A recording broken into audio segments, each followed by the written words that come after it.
Hey all, it's May, so naturally it's time again to take a look at everything picked up in April. First up is a great trial set of Australia's DPCU. Dated 1982, the uniform cut was said to have taken a good deal of influence from the United States' tropical combat uniforms that had been heavily fielded in the Vietnam War. Tested in the early 1980s, the uniform would see some tweaking, finally becoming more standard issue, along with the camouflage colloquially known as OzCam, towards the end of the 1980s. It's a fantastic set and is going to help with a DCP video planned for the future. Thank you to Zach from Barco for offering the set. Next up out of the United States are three rather interesting and lesser seen items. On the left is a woodland load-bearing vest used by the Marine Corps towards the end of the 1990s and into the 2000s. Seemingly short-lived, these in a way took the PALS design seen with Molly gear and mixed it with Alice, as many of the pouches and other items for it use the clips. Looking similar to the enhanced load-bearing vest in shape and orientation, these were often used for SPIE or Special Patrol Insertion Extraction, that is hooking up a number of Marines to a rope line and hoisting them into the air via helicopter. Next to it is what appears to be a US Army improved hot weather combat uniform coat,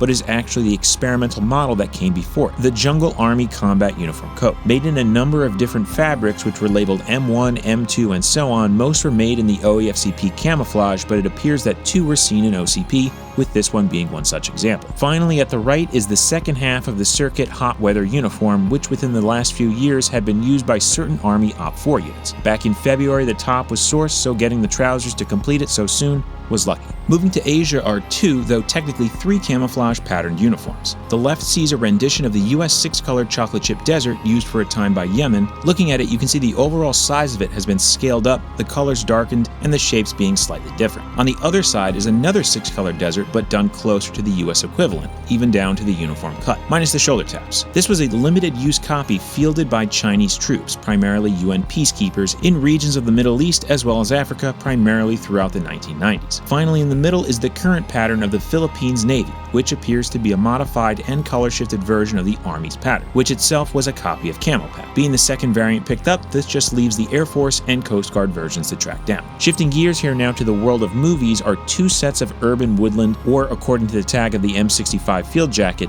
Metro. Viewing them, they look like simple commercial pieces, and technically they are, but all of them come from CRC, or Costume Rental Corporation. Based out of North Hollywood, for decades the company rented out costumes to assorted productions and recently closed down after selling off a lot of their inventory. These two sets were said to have been associated with They Live in the case of the M65, as well as The Rock, with the standard BDU. They also show a great comparison between slight differences in what would be considered the same camouflage pattern. Finally, to wrap things up while also staying within movies are two uniform sets from the film The Tomorrow War. Also seeing quite a number of pieces flood the market recently, the production created a unique, almost Flecktarn-style camouflage mainly on trousers, combat shirts, and helmet covers, with really only the trousers appearing for sale in large numbers. But luckily these sets were found, which were worn by a background soldier as well as a combat medic in the movie. A proper video on these, as well as the urban woodland in movies, are definitely in the pipeline. Anyway though, that'll wrap up April. Thanks again for stopping by, and we'll be back again next month to cover May. Until then.